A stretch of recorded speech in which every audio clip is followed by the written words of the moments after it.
ये खबर KR मंगलम university द्वारा प्रस्तुत की गई है। मरवा डाला, दूसरे में कह रहे हैं ईसी बीजेपी की जुगलजोड़। राहुल गांधी जी किसने मरवा डाला? 1984 का सिख कत्लो गारत देश कभी भूल नहीं सकता।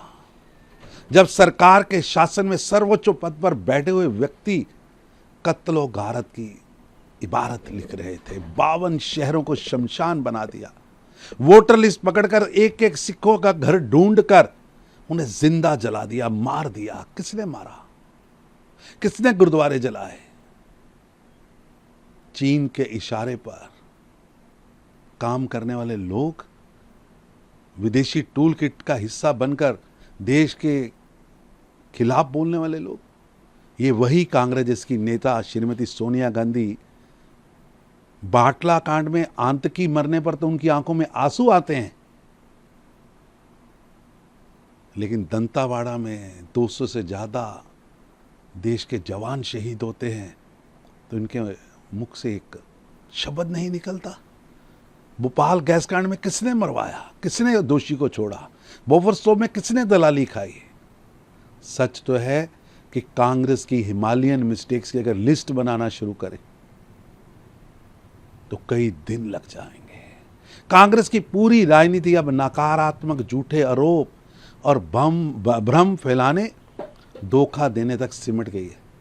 जनता ने राहुल गांधी के ऐसे अभियानों को बार बार नकारा है, क्योंकि देश विकास, सुशासन और राष्ट्र निर्माण की राजनीति पर विश्वास करता है।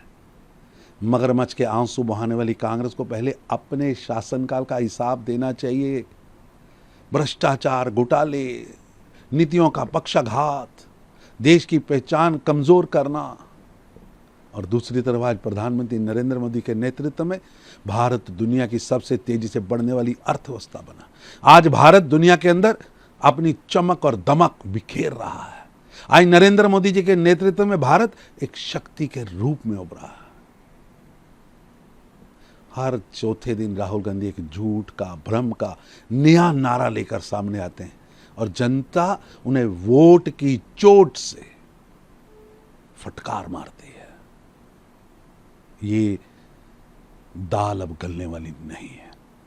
जी, ने आई है जिसमें जितने भी रेबल लीडर्स हैं उन्होंने साइन करे हैं। अभी तक ये हो रहा था कि साइन नहीं कह रहे, नाम सामने नहीं आए, अब बकायदा लिस्ट सामने आ गई। क्या बोलना चाहिए? पाप, धोखाधड़ी, जालसाजी, लूट और तुष्टीकरण की राजनीति पर खड़ा टीएमसी का जिहादी जर्जर किला आप ताश के पत्तों की तरह ढह रहा है।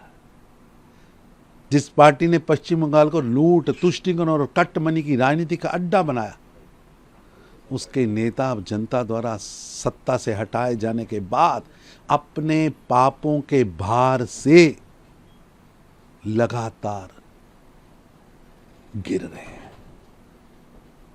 जी sir, thank you. Sir, Haryana में जो बुक का कोर्स है, बच्चों को जो है सिख गुरुओं के बारे में पढ़ाया जा रहा है। हरियाणा के मुख्यमंत्री नैब सिंह सैनी द्वारा कक्षा 8वीं के पाठ्यक्रम में सिख गुरुओं और बाबा बंदा सिंह बहादुर के गौरवशाली इतिहास को शामिल करना ऐतिहासिक, आनंदमय, अभिनंदनीय निर्णय है।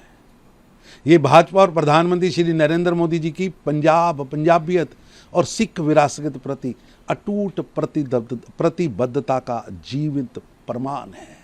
एक समा था जब कांग्रेस सरकार चलाती थी तो देश की किताबों में गुरुओं को अपमानित किया जाता था। श्रद्धेय गुरुओं को लुटेरा, डाकू तक कहकर अपमानित करने का प्रयास कांग्रेस की शिक्षा नीति करती रही। मैं धन्यवाद करता हूं हरियाणा के मुख्यमंत्री नैब सिंह सैनी जी का, भाजपा सरकार का, जिन्होंने सभी सिख गुरुओं को मानवता, समानता, सेवा और बलिदान का संदेश अब लाखों विद्यार्थियों की शिक्षा का हिस्सा बना है। प्रधानमंत्री मोदी जी का मैं धन्यवाद करता हूं, जिन्होंने वीर बाल दिवस से लेकर गुरु तेग बहादुर साहब के 350वें शहीदी समागम तक या गुरु नानक साहब के शहीदी कार्यक्रमों तक सिख इतिहास को राष्ट्रीय चेतना से जोड़ा है।